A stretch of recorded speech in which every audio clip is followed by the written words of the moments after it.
This is utterly unacceptable, Aliana. Your negligence has cost us millions. Dr. Malcolm Whitner's voice boomed through the conference room, bouncing off the sterile white walls and making several of my colleagues flinch. I sat frozen in my chair, feeling the weight of 24 pairs of eyes boring into me. The quarterly staff meeting had transformed into my public execution.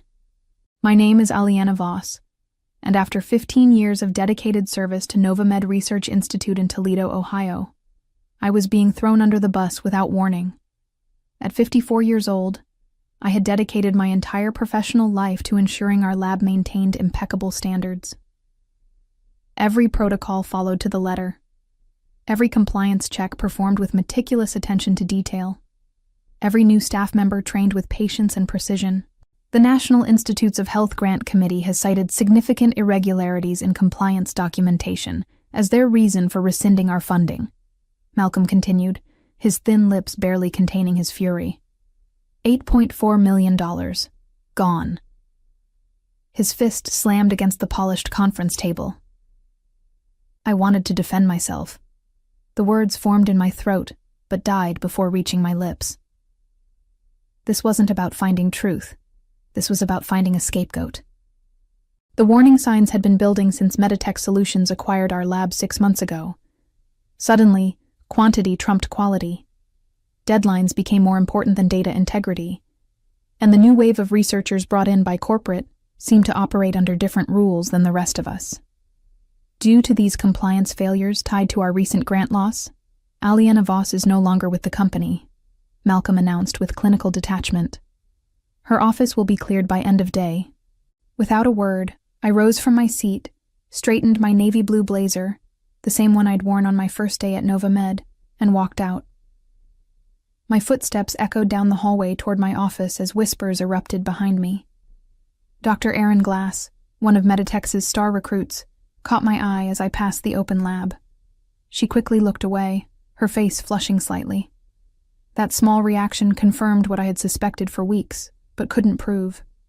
Until now, that is. I had followed protocol and documented everything, including things they obviously didn't think I would notice. My work wasn't just in the official systems. I kept my own parallel records. Call it professional paranoia or just good sense, but I'd maintained a private ledger of every deviation from standard procedure I'd observed since the merger. It was time to put those records to use. Over the years, I had witnessed the rise and fall of many promising researchers. Some crumbled under the pressure of publication deadlines. Others were seduced by the allure of groundbreaking results, cutting corners to achieve them. But I had always been the constant, the guardian of integrity in our lab, the one who ensured our science remained beyond reproach. I began at Novamed when it was still a small, independent research facility specializing in autoimmune disorders. Back then, we celebrated each small discovery with genuine excitement.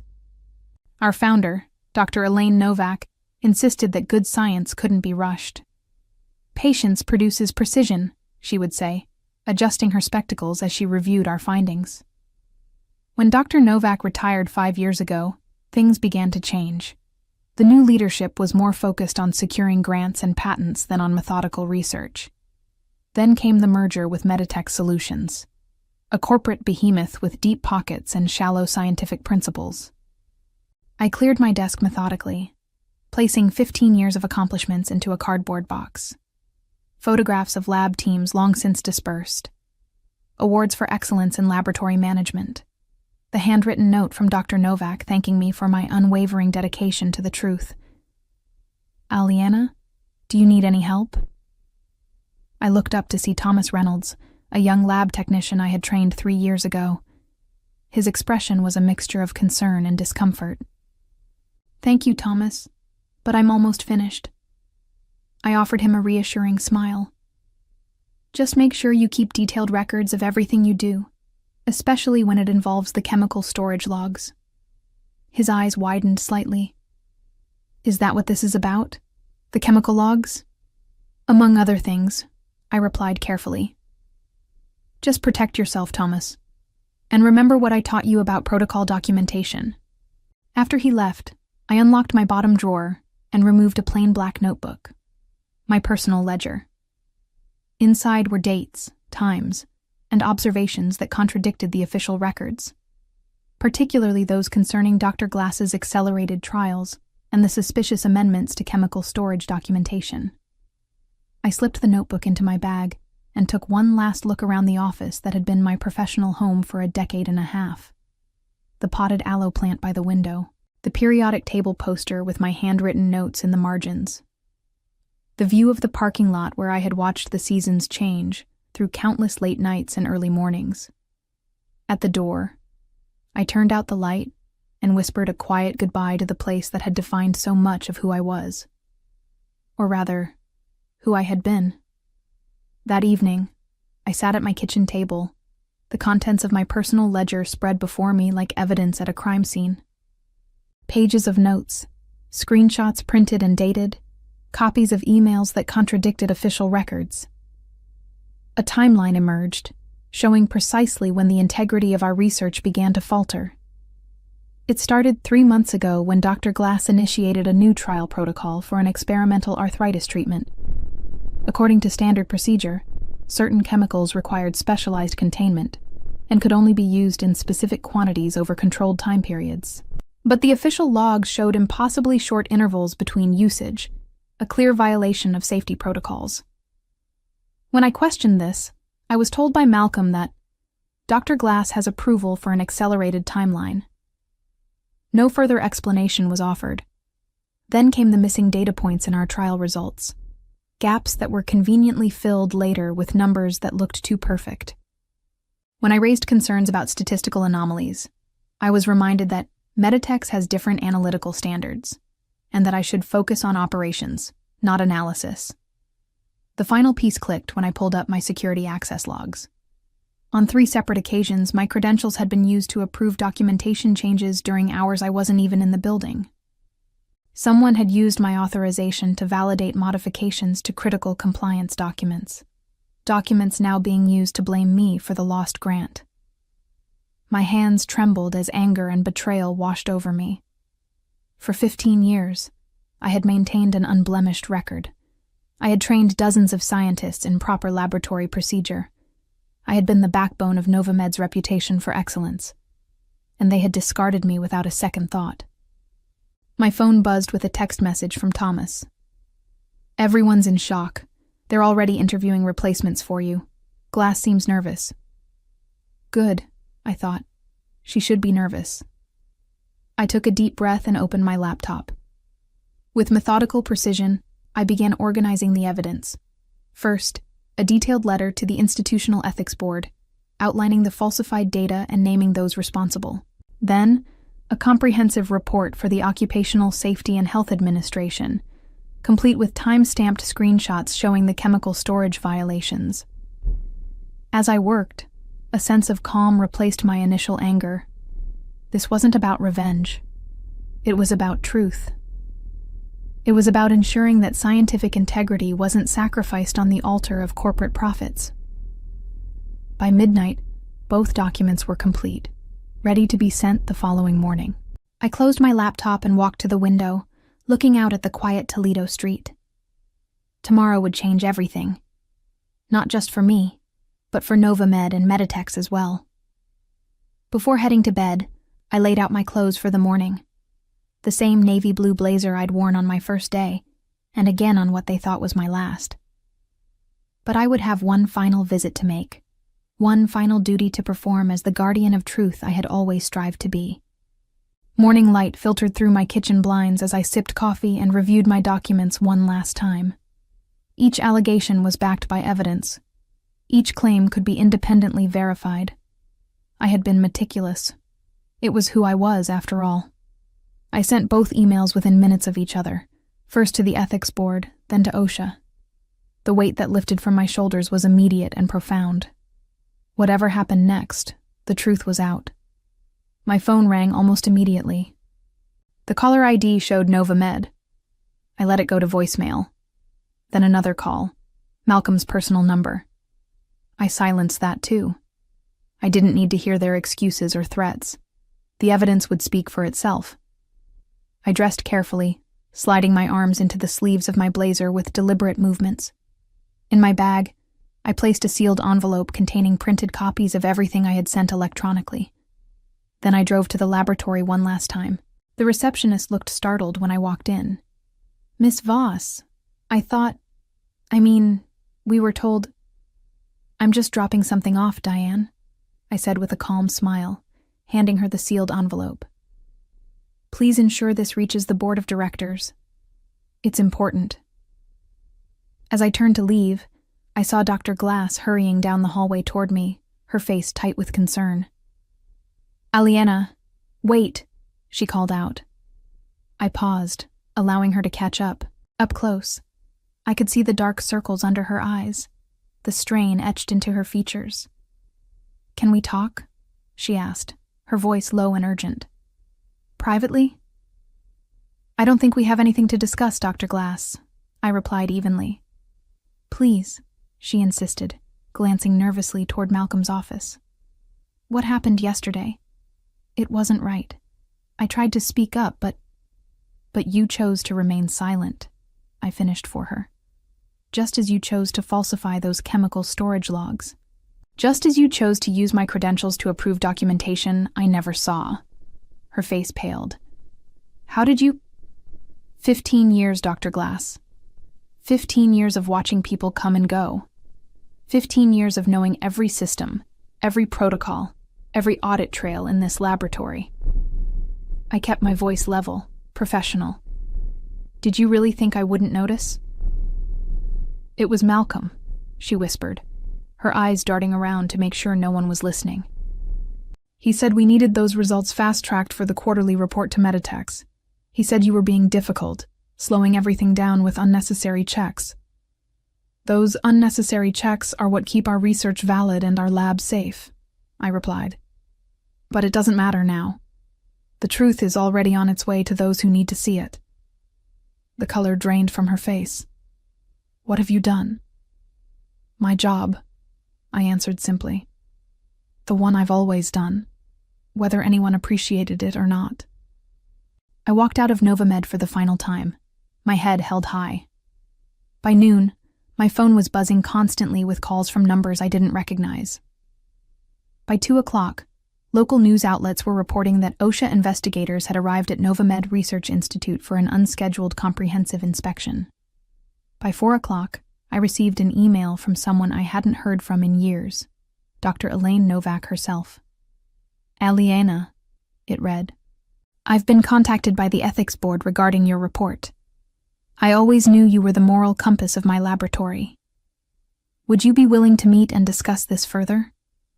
There may be more that needs to be brought to light." I sat back in my chair, a small smile forming. Dr. Novak had been retired for years, but her name still carried significant weight in the scientific community. If she was getting involved, this was about to become much bigger than Malcolm or Meditex had anticipated. 2 days later, I sat across from Dr. Elaine Novak at her modest home in the historic district of Toledo. At 78, she still possessed the sharp, analytical mind that had built Novamed from nothing. Her living room was lined with books and academic journals, and family photos competed for space with framed scientific awards. "They've suspended all research activities pending investigation," she informed me, pouring tea into delicate cups. "OSHA found exactly what you said they would: critical violations in chemical storage and handling. The ethics board is conducting their own inquiry into the data falsification." I nodded, warming my hands on the teacup. "And Dr. Glass?" "Placed on administrative leave. She's cooperating with investigators." Dr. Novak studied me carefully. "But there's something else, isn't there? Something you haven't included in your reports." I hesitated. Dr. Novak had always been perceptive. "The grant wasn't rescinded because of compliance issues," I admitted. "At least not the ones they blamed me for." Dr. Novak's eyebrows rose. "Go on." 3 weeks ago, I discovered discrepancies in the preliminary trial data that Dr. Glass submitted for the NIH grant. The patient improvement rates were statistically improbable, too consistent, too perfect. When I checked the raw data against what was reported, I found alterations. I pulled a folder from my bag and slid it across the coffee table. The NIH didn't reject our grant because of administrative compliance issues. They rejected it because someone on their review committee spotted the same statistical anomalies I did. Dr. Novak opened the folder, her expression growing grave as she reviewed the contents. And Malcolm knew this? He had to. I sent him a detailed analysis 2 days before the grant was officially declined. I took a sip of tea. When the rejection came through, he needed a scapegoat that wasn't Dr. Glass. She was his star researcher, his direct link to Meditex's approval. So he sacrificed you instead.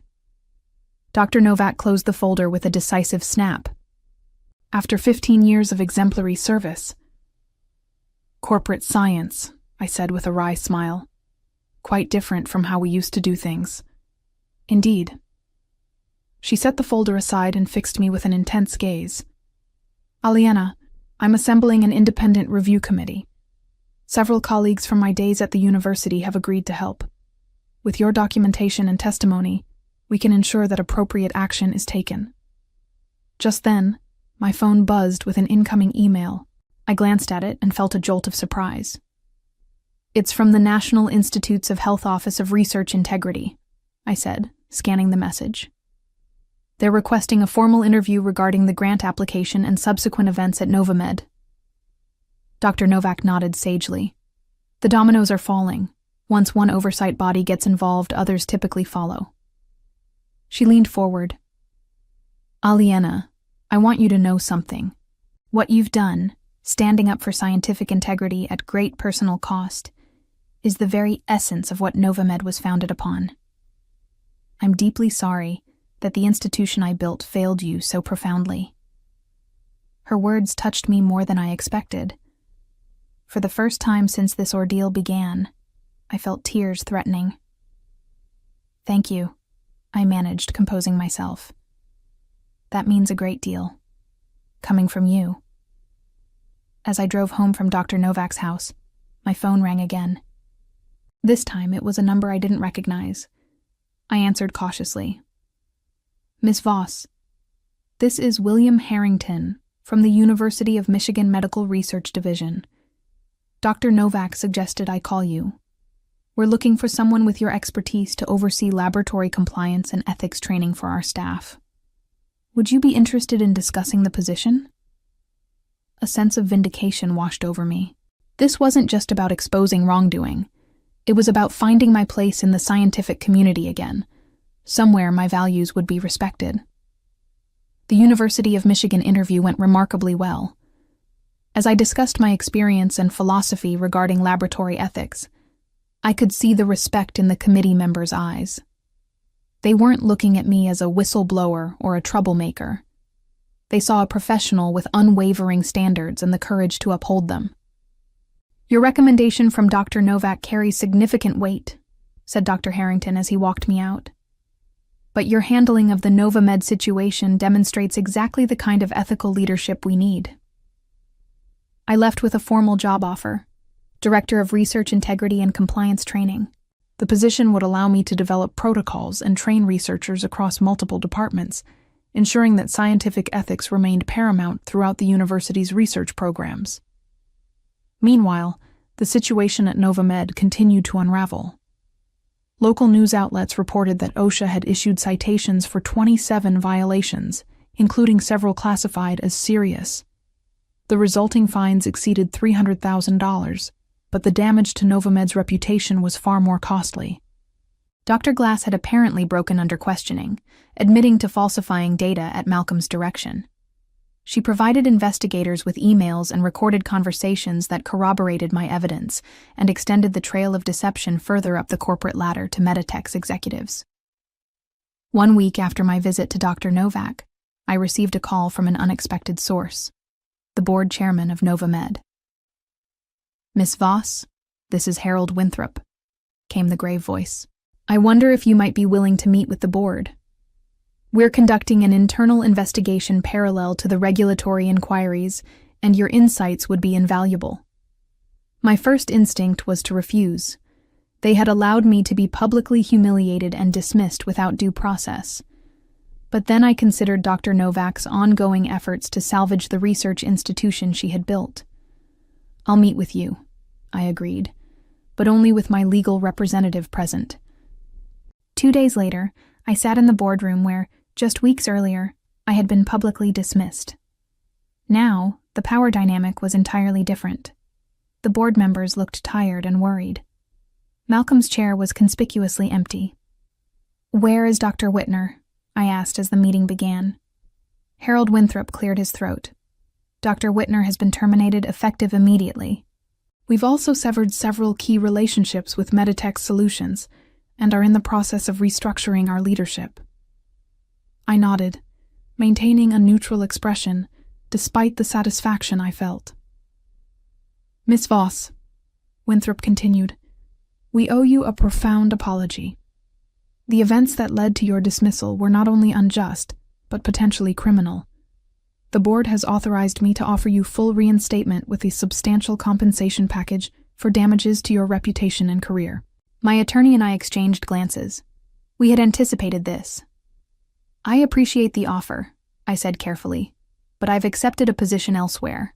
However, I would be willing to consult during your transition period to help restore proper protocols and procedures." The relief on their faces was palpable. They needed someone who understood the systems, someone who could help rebuild the laboratory's shattered credibility. We negotiated terms that included a public apology and retraction of all allegations against me. As we left the meeting, my attorney smiled. "That went even better than expected." "They're desperate," I replied. "The NIH has suspended all their current grants pending review. Without proper certification and compliance, they'll lose everything." That evening, I received a text message from Tomas.